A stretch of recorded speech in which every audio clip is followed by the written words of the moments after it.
بسم اللہ والصلاۃ والسلام علی رسول اللہ اما بعد۔ یہ ہمارا اگلا باب ہے، باب القراءۃ فی الصلاۃ۔ نماز میں جو ہم قیام کرتے ہیں نا، اس قیام میں قراءت کی جاتی ہے، قرآن پڑھا جاتا ہے، تو اس کے کیا احکامات ہیں؟ بالخصوص انسان انفرادی نماز پڑھتا ہے تو اس میں قیام کے کیا جو ہے وہ احکامات ہیں، اور اگر امام کے پیچھے پڑھتا ہے اس کے کیا احکامات ہیں، اس حوالے سے کچھ معلومات جو ہے وہ یہاں پر احادیث دی گئی ہیں۔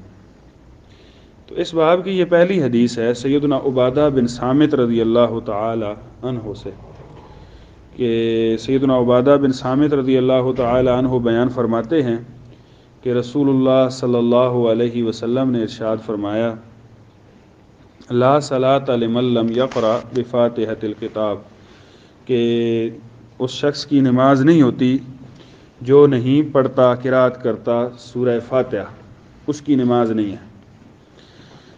اس سے ایک مسئلہ تو یہ ثابت ہو گیا کہ انفرادی نماز میں تو یہ ثابت بالکل ہو گیا کہ ایک بندہ اکیلی نماز پڑھ رہا ہے اور وہ سورہ فاتحہ نہیں پڑھتا تو اس کی وہ رکعت نہیں ہوتی، وہ نماز نہیں ہوتی۔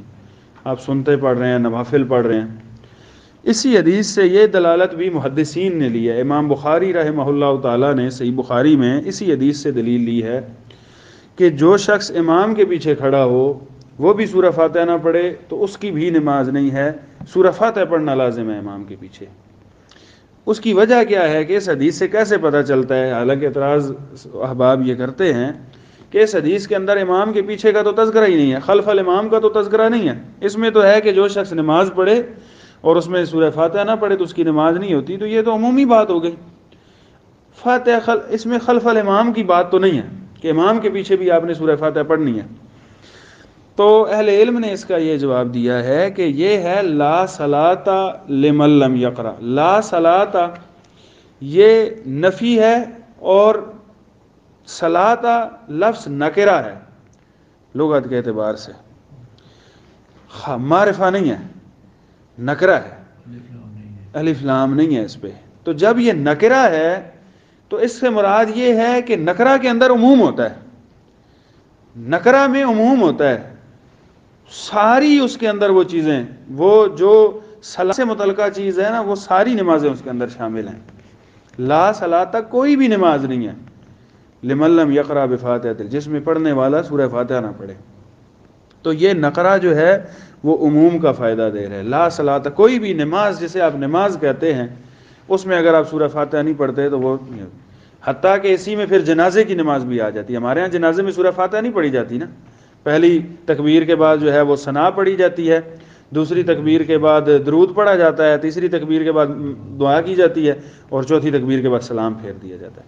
جنازے کے حوالے سے یاد رکھ لیں کہ جنازے کے اندر سورہ فاتحہ پڑھنا یہ ثابت ہے، سیدنا عبداللہ بن عباس وہ ضروری ہے۔ جب تک بندہ جنازے میں سورہ فاتحہ نہیں پڑھے گا تو اس کی نماز نہیں ہے، تو جنازے میں سورہ فاتحہ پڑھنا ضروری ہے۔ اسی طرح اور بھی کئی نمازیں ہیں، استسقاء کی نماز ہے جو بارش کے لیے پڑھتے ہیں، استخارہ کی نماز ہے جو آپ اللہ تعالیٰ سے کوئی استخارہ کرتے ہیں، خیر کی دعا کرتے ہیں۔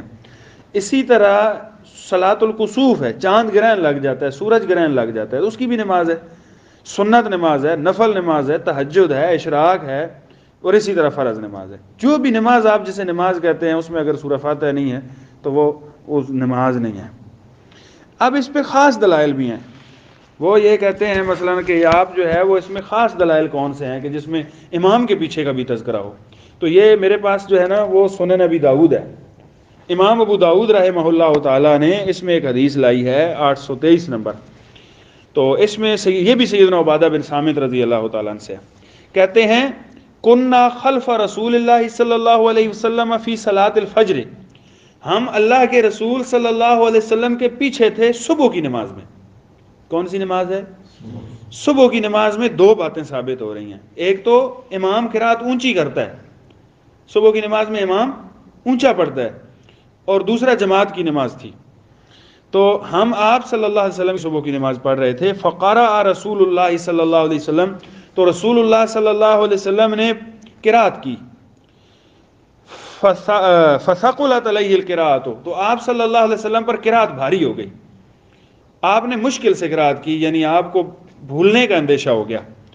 فلما فارغا، جب آپ صلی اللہ علیہ وسلم فارغ ہوئے نماز پڑھ کر، قال، تو آپ نے پوچھا، لعلکم تقرؤون خلف امامکم، تم میں سے کوئی امام کے پیچھے قرات کرتا ہے، پڑھتا ہے قرآن؟ جب جماعت ہو رہی ہے تو پیچھے کوئی پڑھتا ہے؟ قلنا نعم حزن یا رسول اللہ، تو صحابہ نے کہا ہم تو پڑھتے ہیں اللہ کے نبی، آپ پڑھتے ہیں پیچھے، ہم بھی پڑھتے ہیں۔ قال، آپ صلی اللہ علیہ وسلم نے فرمایا، لا تفعلوا، امام کے پیچھے نہ پڑھا کرو، الا بفاتحۃ الکتاب، سوائے سورہ فاتحہ کے۔ مثلا امام قرات کر رہا ہے نا، آپ نے پیچھے پڑھا ہے ولضالین، آمین تک آپ نے پڑھا، ولضالین تک بھی آپ نے بھی پڑھنا ہے، امام بھی پڑھے گا الحمد سے لے کر آمین، امام بھی کہے گا آپ بھی کہیں گے، اور اس کے بعد آپ خاموش ہو جائیں گے، پھر امام جو صورتیں پڑھتا ہے وہ آپ جو ہے وہ خاموشی کے ساتھ سنیں گے۔ پھر یہاں پہ ایک نا دلیل دیتے ہیں جی کہ یہ چونکہ سورہ فاتحہ بھی قرآن کا حصہ ہے، تو پھر جب یہ آیت ہے وَإِذَا قُرِئَ الْقُرْآنُ فَاسْتَمِعُوا لہو، وَأَنصِتُوا، جی تو کہ جب آپ قرآن پڑھا جا رہا ہے تو اس وقت خاموش رہے اور غور سے سنیں۔ یہ جو اعتراض ہے، یہ حدیث پھر ہے، آپ صلی اللہ علیہ وسلم نے فرمایا نا، لا تفعلوا الا بفاتحۃ الکتاب فانہ لا صلاۃ لمن لم یقرأ بها، امام کے پیچھے سورہ فاتحہ کے علاوہ قرات نہ کیا کرو، سورہ فاتحہ پڑھنی ضروری ہے، کیوں کہ اس کے بغیر نماز نہیں ہوتی۔ یہی حدیث ہمارے پاس ایک یہ بھی دلیل ہے، اس کی میں آپ کو بتاتا ہوں کہ جو قرآن کے اندر وہ اعتراض دیتے ہیں کہ بھائی اذا قرئ القرآن فاستمعوا له وانصتوا، کہ جب قرآن پڑھا جائے تو قرآن خاموشی سے سنو، وہ یہ کہتے ہیں کہ اس سے معلوم ہوا کہ امام قرآن پڑھ رہا ہوتا ہے تو آپ خاموشی سے سنیں۔ سب سے پہلی بات تو یہ ہے، 3-4 باتیں ذہن میں رکھنے والی ہیں۔ پہلی بات یہ ہے کہ جو آتے ہیں کہ اس آیت سے یہ ثابت ہوتا ہے کہ جب قرآن پڑھا جا رہا ہو تو آپ خاموشی اختیار کریں، وہ خود اس پہ عامل نہیں ہے، وہ خود اس کے عامل نہیں ہے۔ عموماً ہمارے ان بھائیوں کے نزدیک نماز میں تشہد کے اندر دعا کون سی ہے درود کے بعد؟ رب اجعلنی، اور وہ قرآن کا حصہ ہے، اور ان کے نزدیک نماز جاری ہو یا سری، پیچھے قرآن نہیں پڑھنا۔ اب امام جب تشہد میں رب اجعلنی پڑھ رہا ہے، قرآن پڑھ رہا ہے، آپ پیچھے کیوں پڑھ رہے ہیں؟ دوسرا ایک اور جگہ پر بھی یہ بات جو ہے وہ اس کے خلاف کرتے ہیں، وہ کیا ہے؟ ان کے نزدیک یہ ہے کہ فجر کی نماز جماعت ہو جائے اور آپ نے بھی جماعت کے ساتھ پڑھ لی ہے تو سنتے بعد میں آپ نے اس وقت تک نہیں پڑھنی جب تک سورج نہ نکلے۔ اس وجہ سے ان کے نزدیک یہ ہے کہ اگر آپ آئے ہیں اور جماعت ہو رہی ہے اور آپ کو پتہ ہے میں جماعت پا لوں گا تو آپ پیچھے سنتے پڑھ لیں۔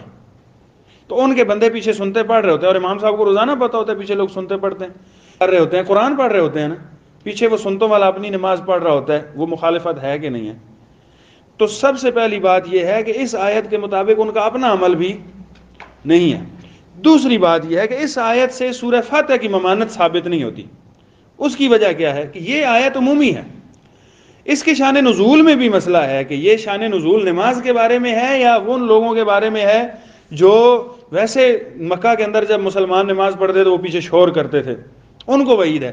بہرحال اگر اس پہ نہ بھی جائیں، یہ بات اگر آپ ذہن کے اندر بٹھائیں کہ اس سے اگر یہ بھی ثابت ہو کہ جو ہے وہ قرآن پڑھا جا رہا ہو آپ خاموشی اختیار کریں، تو حدیث سے وہ عام حکم ہے نا کہ کوئی بھی قرآن پڑھا جا رہا ہو آپ خاموشی اختیار کریں، حدیث نے اس عام حکم میں سے سورہ فاتحہ کو خاص کر دیا ہے۔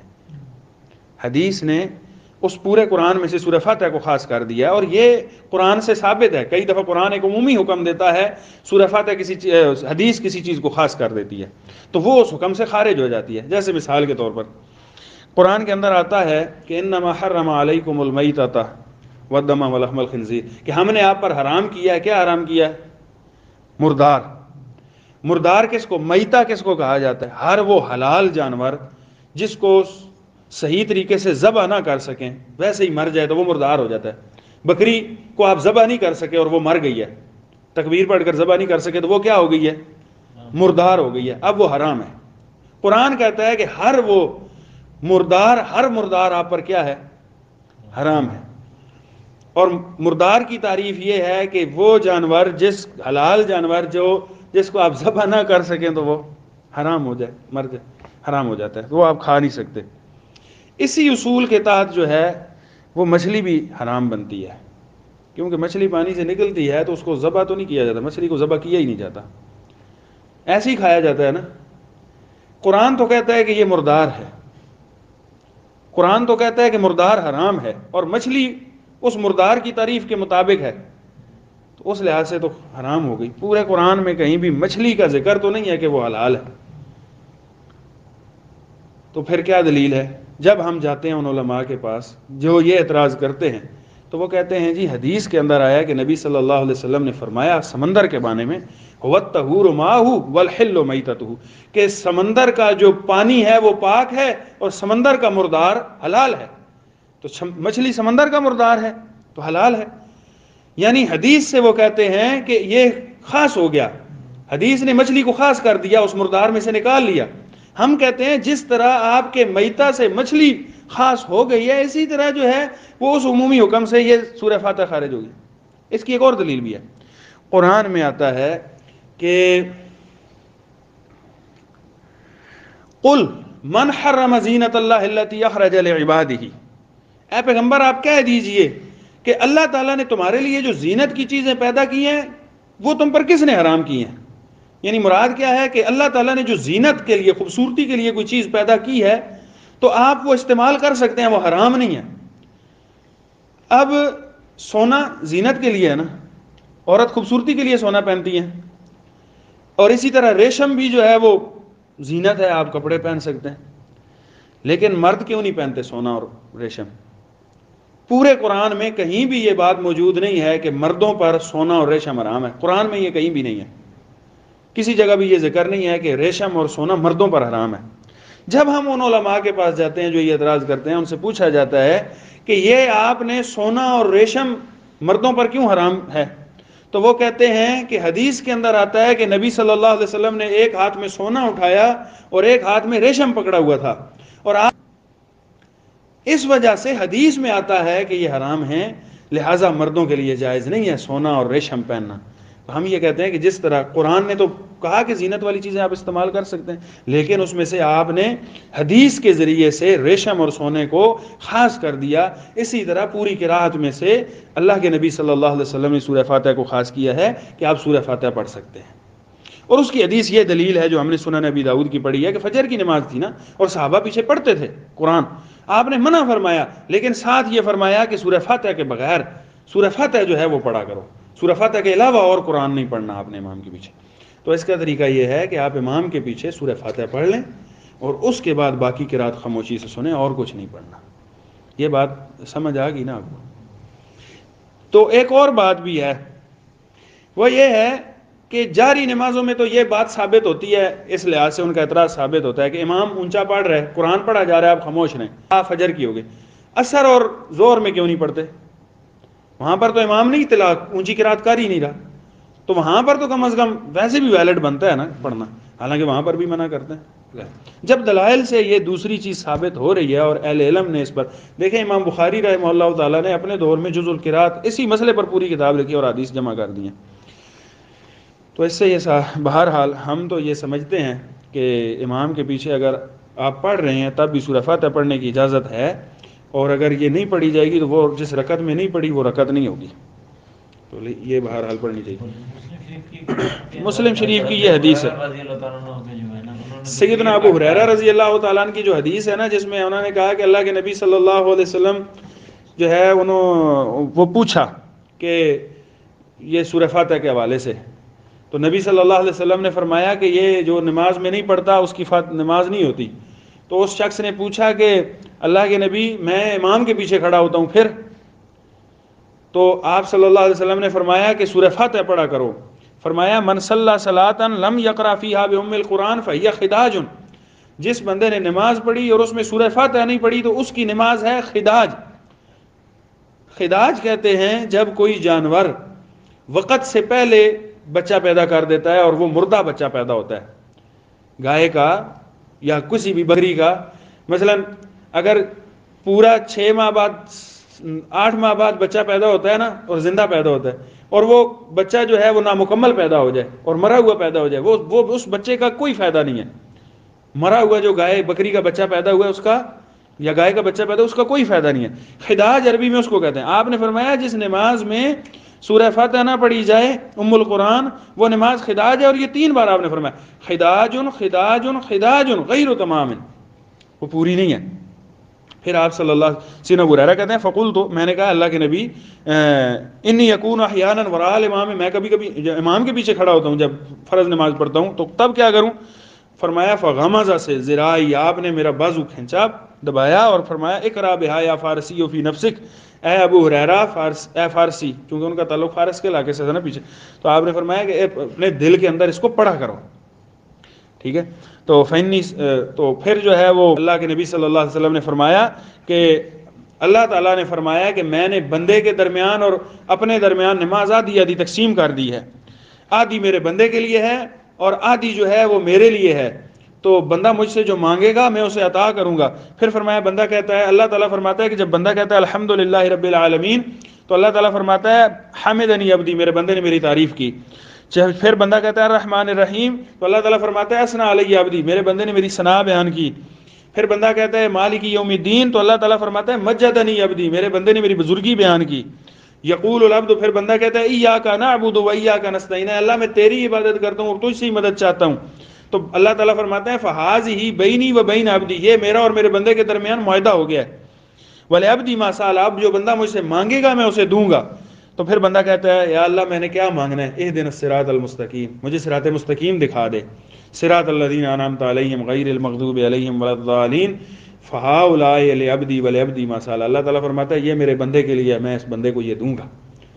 تو اب بندہ اگر محروم رہ جائے اللہ تعالیٰ سے، وہ نہ مانگ پائے. اب یہاں پر دیکھیں کہ اللہ تعالیٰ نے کیا فرمایا، میں نے اپنے اور بندے کے درمیان نماز آدھی آدھی کی ہے، جبکہ آپ صلی اللہ علیہ وسلم نے ذکر صرف فاتحہ کا کیا ہے. معلوم ہوا کہ فاتحہ کو آپ نے پوری نماز پر اطلاق کر دیا. واللہ اعلم بالصواب. وائرل ہوا ہے ایک مفتی عبد الواحد صاحب ہیں، وہ مولانا الیاس کومن صاحب کے شاگرد ہیں، تو وہ کہتے ہیں کہ نماز میں خشوع خضوع فرض ہے، اور خشوع خضوع کے منافی ہے کہ آپ کے ذہن میں کوئی شہوانی خیالات آئیں. تو انسان کی جو شہوانی خیالات کا مرکز ہے وہ یہ ناف سے نیچے کا علاقہ ہے، مطلب شرمگاہ وغیرہ. تو اللہ تعالیٰ نے ہاتھ ادھر بندھوائے ہیں کہ یہ آپ کی جو شہوانی خیالات ہیں وہ بند جائیں. میں حیران ہو گیا، یعنی آپ اندازہ کیجئے. تو وہ اس پہ پھر بڑی لمبی باتیں، بڑے عجیب و غریب پھر اس پہ کمنٹس بھی ہوئے، بس اللہ تعالیٰ میں. تو ہم تو پھر یہ کہتے ہیں کہ اگر یہ قیاس آپ نے، اصل تو ہم دلائل کے پابند ہیں نا، اس طرح کی توجیحات ہے کہ ہمیں ضرورت نہیں ہے. توجیح دی بھی جائے تو ہم یہ کہتے ہیں کہ دل جو ہے یہ مرکز ہے عبادت کا، کہ اخلاص نیت آپ کے دل کے اندر ہے.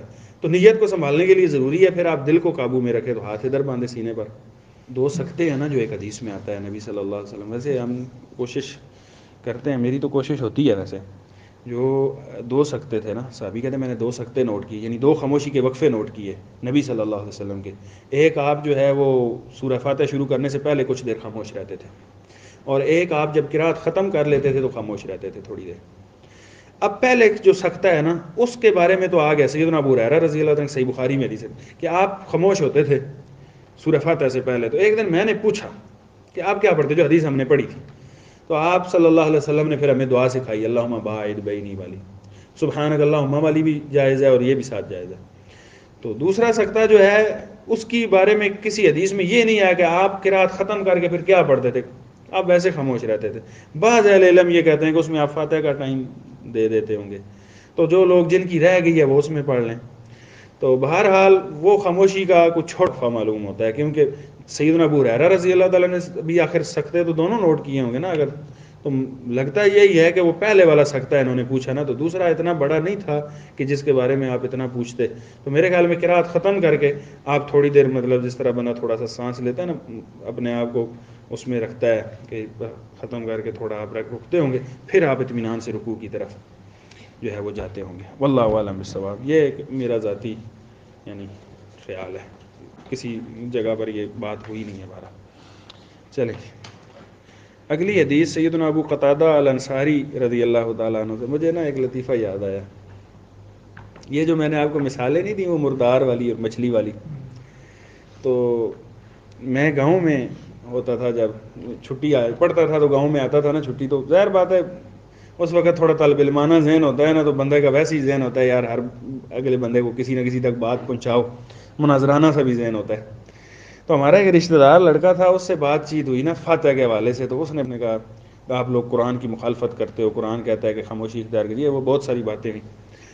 میں نے اسے یہ والی مثالیں دی. میں نے کہا قرآن کے مطابق نا, میں نے اسے مثال دی, میں نے کہا اگر تم صرف قرآن کی بات کرتے ہو تو پھر تو مچھلی بھی حرام ہے. وہ نا اگلے دن 2-3 دن بعد مجھے گاؤں کے کسی بندے نہ ملا, اس نے کہا جی آپ نے فتویٰ دیا ہے کہ مچھلی حرام ہے. میں نے کہا میں نے تو نہیں دیا. نہیں, وہ احسان بتا رہا تھا کہ مچھلی حرام ہے آپ نے کہا ہے. اس نے آگے جا کے لوگوں میں یہ مشہور کرنا شروع کر دیا کہ یہ کہتے ہیں مچھلی بھی حرام ہے. حالانکہ وہ آپ اندازہ کریں اس بات میں وہ بات ثابت ہوتی ہے کوئی. اسی طرح میں نے اسے سمجھا تھا. تو کئی دفعہ ایسا بھی ہو جاتا ہے.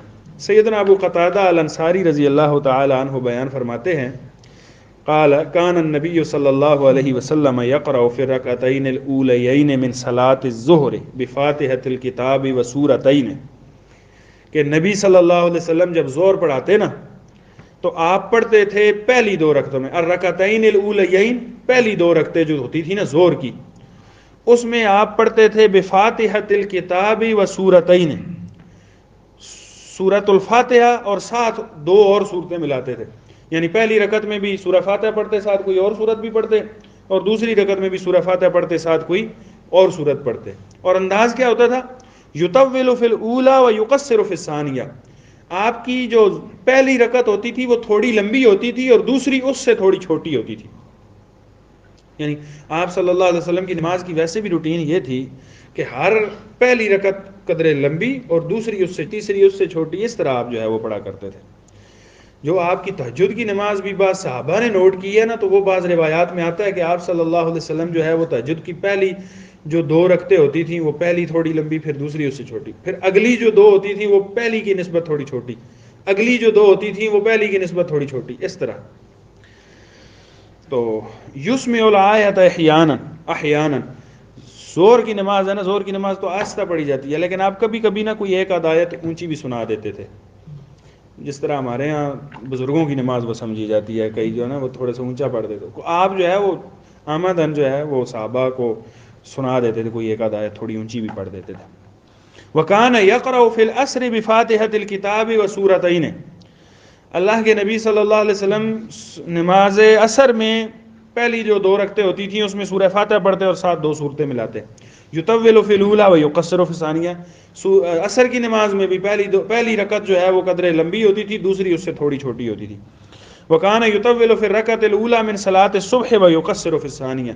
اسی طرح آپ جو ہے وہ فجر کی بھی جو پہلی رکعت ہوتی تھی وہ تھوڑی لمبی ہوتی تھی اور دوسری آپ تھوڑی چھوٹی پڑھتے تھے. وَفِي الرَّكْعَتَيْنِ الْأُخْرَيَيْنِ بِأُمِّ الْخِطَابِ, اور اگلی ایک حدیث میں آتا ہے کہ جو آپ کی ظہر کی نماز کی بعد والی 2 رکعتیں ہوتی تھیں نا, اور عصر کی نماز کی بعد والی 2 رکعتیں جو تشہد کے تحیات کے بعد 2 رکعتیں ہوتی ہیں, اس میں آپ سورہ فاتحہ ہی پڑھتے تھے, اس میں اور کوئی صورت ساتھ نہیں ملاتے تھے. تو یہ نبی صلی اللہ علیہ وسلم کا نماز پڑھانے کا, امامت میں قرات کرنے کا انداز تھا.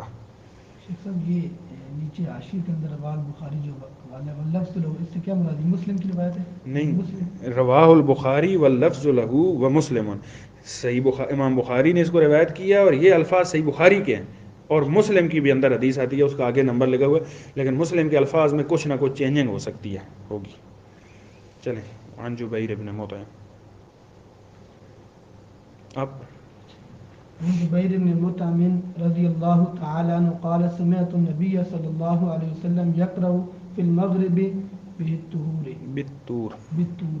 سیدنا جبیر بن مطعم رضی اللہ تعالی عنہ بیان فرماتے ہیں کہ میں نے سمعت النبی, میں نے نبی صلی اللہ علیہ وسلم سے سنا, آپ کو سنا, یقرأ فی المغرب بالطور, آپ صلی اللہ علیہ وسلم مغرب کی نماز میں سورہ الطور پڑھ رہے تھے. سورہ الطور ہے نا قرآن کی, وہ آپ تلاوت کر رہے تھے مغرب کی نماز میں. تو ان چیزوں سے تھوڑا آئیڈیا ہوتا ہے نا کہ کتنی لمبی قرات ہو سکتی ہے. سیدنا براء بن عازب رضی اللہ تعالی عنہ بیان فرماتے ہیں کہ نبی صلی اللہ علیہ وسلم کان فی سفر, آپ صلی اللہ علیہ وسلم سفر کے اندر تھے. فصلی العشاء الاخرہ, تو آپ نے نماز عشاء آخری, رات کے آخری حصے میں پڑھائی. نماز عشاء کا وقت جو ہے نا وہ شروع ہوتا ہے جب سرخی, جو یہ سورج غروب ہوتا ہے نا تو افق پر سرخی ہوتی ہے, یہ ختم ہو جائے تو عشاء کا وقت شروع ہو جاتا ہے. یہاں سے لے کر رات کے تیسرے حصے تک جو ہے یہ عشاء کا وقت رہتا ہے.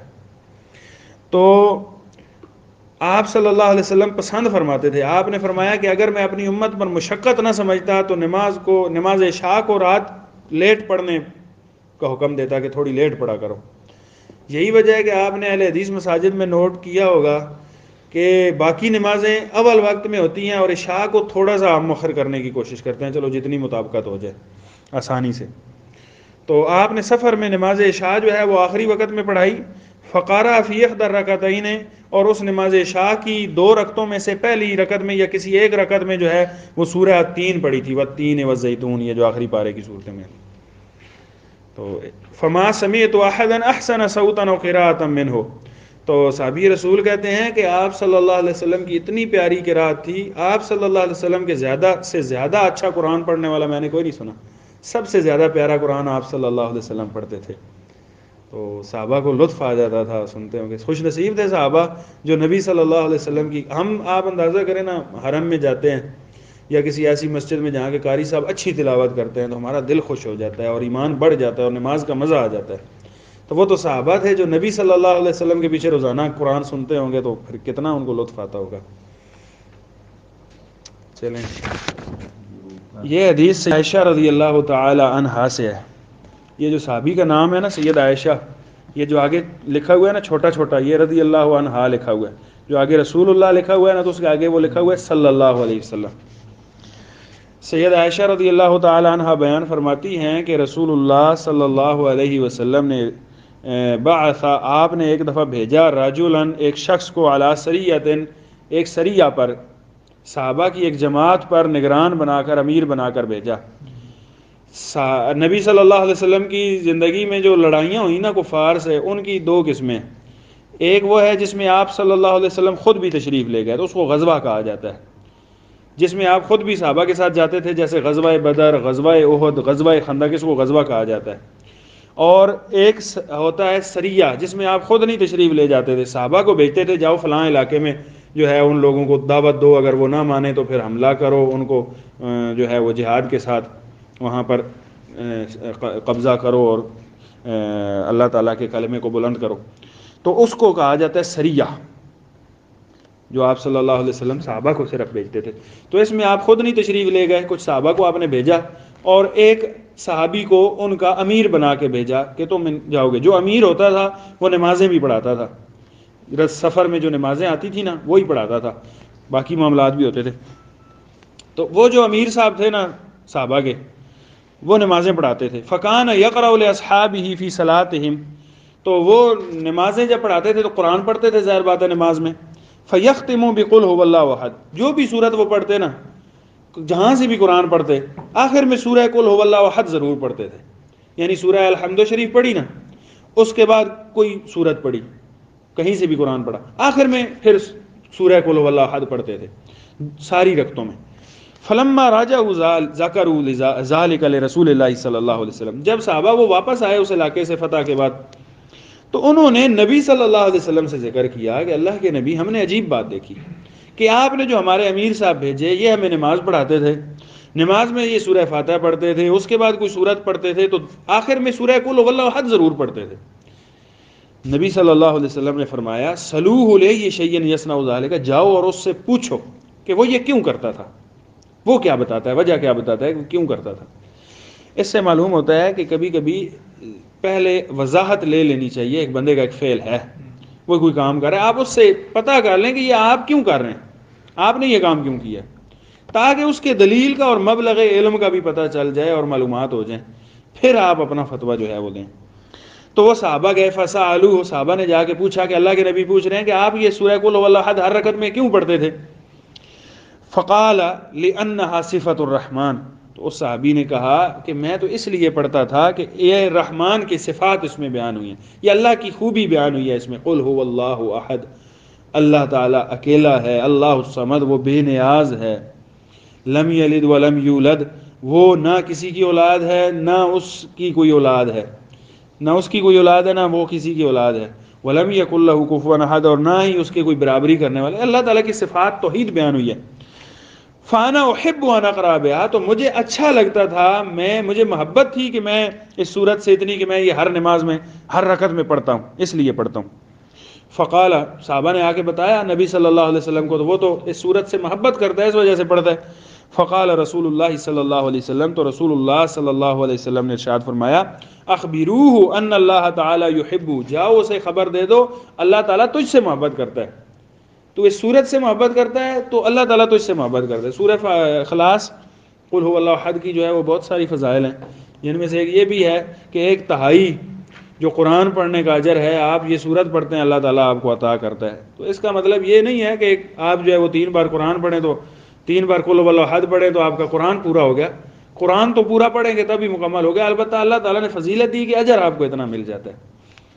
تو اور بھی اس کے اندر ایسی صفات ہیں، بعض اہل علم کہتے ہیں کہ اسی کے اندر اسم اعظم بھی موجود ہے، وہ اسم اعظم والی حدیث کی وجہ سے. بہرحال اس وہ محبت تبھی تھی لأنہا صفت الرحمن. صحابی کو اس کا معنی پتہ تھا، معنی پتہ نہ ہو تو اس محبت کا پھر فائدہ نہیں ہے، کیونکہ آپ کو اس کا اصل جو فہم ہے اور مفہوم ہے وہ تو نہیں علم نا. یہ اس باب کی آخری حدیث ہے. تو یہ ہے اختصار کے ساتھ ایک طویل واقعہ تھا اس کے پس منظر میں. سیدنا جابر رضی اللہ تعالیٰ عنہ بیان فرماتے ہیں کہ نبی صلی اللہ علیہ وسلم نے سیدنا معاذ کو کہا، آپ صلی اللہ علیہ وسلم نے ایک دفعہ سیدنا معاذ رضی اللہ تعالیٰ عنہ کو مدینہ سے باہر محلے میں ایک اور مسجد تھی اور ان لوگوں کا امام بنا دیا کہ آپ ان کو نماز پڑھایا کرو. سیدنا معاذ رضی اللہ تعالیٰ عنہ جو ہے وہ نماز پڑھاتے تھے اور نماز میں لمبی لمبی صورتیں پڑھتے. سورہ بقرہ شروع کر دی، سورہ نساء شروع کر دی، یہ جو پہلے پاروں میں صورتیں ہیں یہ لمبی لمبی صورتیں پڑھانا شروع کر دی. تو اس طرح ہوا کہ ایک دن ایک شخص آیا، مزدور آدمی تھا، تھکا ہوا تھا. تو وہ انہوں نے نماز، وہ بھی صحابی تھے ظاہر بات ہے، وہ انہوں نے پیچھے پڑھی. جب دیکھا کہ سیدنا معاذ تو لمبی قرات کر رہے ہیں، وہ تھکے ہوئے تھے، انہوں کو کام کی جلدی تھی، انہوں نے سلام پھیرا اور اپنی پیچھے علیحدہ نماز پڑھی اور چلے گئے. سیدنا معاذ تو چلا گیا ہے، تو انہوں نے سمجھا کہ یہ تو کوئی شاید منافق تھا جو نماز ہی دیکھو اس نے نہیں پڑھی. تو وہ مسئلہ رسول اللہ صلی اللہ علیہ وسلم کے پاس آ گیا. اس نے آ کر بعض روایات میں آتا ہے کہ شکایت کی، بعض میں آتا ہے کہ آپ صلی اللہ علیہ وسلم تک وہ لوگ لے کر آئے کہ اس طرح ہو گیا.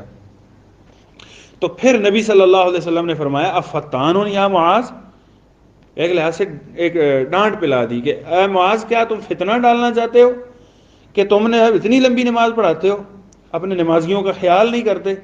تو پھر آپ صلی اللہ علیہ وسلم نے فرمایا کہ فلولا صلیت بسبح اسم ربک والشمس وضحاها واللیل، کہ سبح اسم ربک الاعلی پڑھا کرو، والشمس وضحاها پڑھا کرو، واللیل اذا یغشا پڑھا کرو، یعنی یہ والی صورتیں پڑھا کرو، یہ آخری پارے کی چھوٹی جو صورتیں ہیں. فإنه يصلي وراءك الكبير والضعيف وذو الحاجة، کیونکہ تمہارے پیچھے پڑھتے ہیں بڑی عمر کے لوگ، بوڑھے لوگ بھی اور بیمار کمزور لوگ بھی، اور کوئی ضرورت مند بھی ہو سکتا ہے ایک بندہ جو ہے اس نے کہیں سفر پہ نکلنا ہو، کہیں جانا ہو، اور آپ نے سورہ بقرہ شروع کر دی تو وہ تو نہیں جا سکتا. تو اس لیے نمازیوں کا خیال کرتے ہوئے جو ہے یہ والی صورتیں. تو اس سے بھی پتہ چلا نبی صلی اللہ علیہ وسلم کے نزدیک جو اختصار تھا وہ یہ والی اس طرح کی صورتیں تھیں، اتنا کا آپ نے مارجن دیا. بہرحال اس سے یہ معلوم ہوتا ہے کہ جو امام صاحب ہے ان کو نمازیوں کا خیال رکھنا چاہیے، اور نبی صلی اللہ علیہ وسلم خود بھی رکھتے تھے کہ آپ کے پیچھے خواتین بھی نمازیں پڑھتی تھیں، تو آپ جو ہے وہ خواتین کے بچے بھی کئی دفعہ ہوتے تھے چھوٹے چھوٹے، اگر بچہ رونا شروع کر دیتا تھا تو آپ صلی اللہ علیہ وسلم پھر نماز کی جو ہے وہ فرماتے کہ میرا ارادہ تو یہ ہوتا تھا کہ میں لمبی پڑھاؤں، آج تھوڑی قرات زیادہ کروں، لیکن جب بچے کی آواز سنتا ہوں کہ وہ رونا شروع کر دیا تو پھر میں تھوڑی کم کر دیتا تھا، مختصر کر دیتا تھا، تاکہ اس عورت کا خشوع و خضوع اور وہ بچے کی طرف دھیان بٹ جائے گا تو نماز میں خشوع و خضوع ختم ہو جائے گا. تو اس لیے میں جو ہے وہ جلدی پھر نماز ختم کر دیتا ہوں. تو اس سے جو ہے یہ معلوم ہوتا ہے کہ امام صاحب کو چاہیے کہ وہ نمازیوں کا جو مناسب شریعت کی حدود کے اندر رہتے ہوئے خیال ہے وہ ضرور رکھے.